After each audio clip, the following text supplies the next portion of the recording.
Before today, the deadliest shooting in this country was the massacre in Killeen, Texas back in 1991 when a man drove his pickup truck into Luby's cafeteria and shot 23 people to death.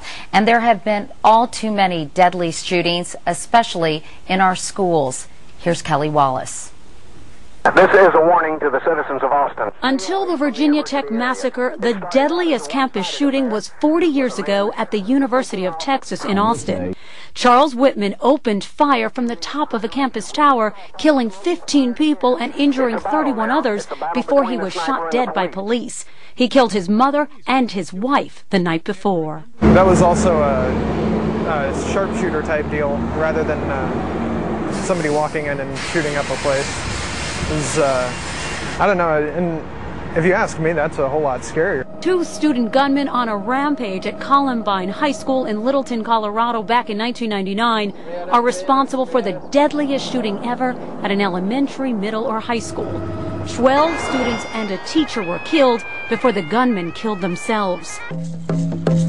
After Columbine, Red Lake High School in northern Minnesota was the scene of the next deadliest school shooting.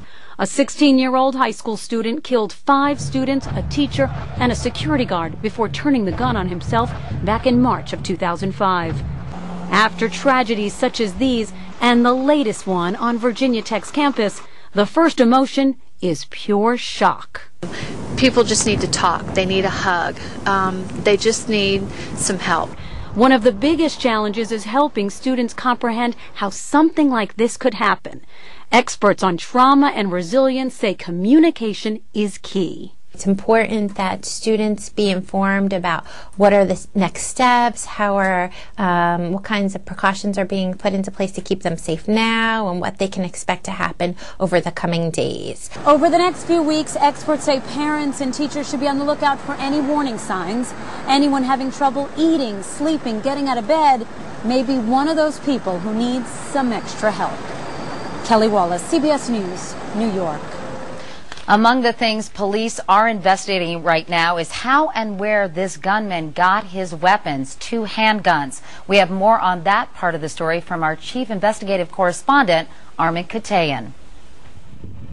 A well-placed law enforcement source tells CBS News the weapons used in the massacre were a 9mm semi-automatic handgun and a .22 caliber pistol. Both are readily available in gun shops across the United States and particularly accessible in the Commonwealth of Virginia, which recently earned a C- rating by the Brady Center to Prevent Gun Violence. In part because there's no gun registration, no mandatory waiting period to purchase weapons.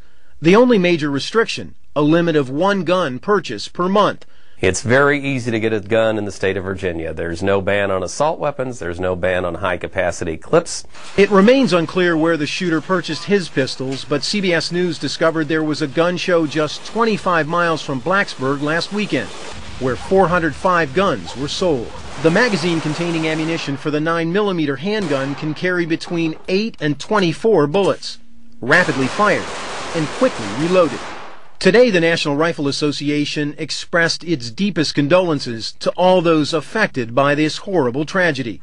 Meanwhile, a former police chief at Virginia Tech told CBS News, in recent years the school had bucked the state legislature in hunting culture and took steps to safeguard its student population. It required all guns to be checked with campus police, collecting hundreds at a time.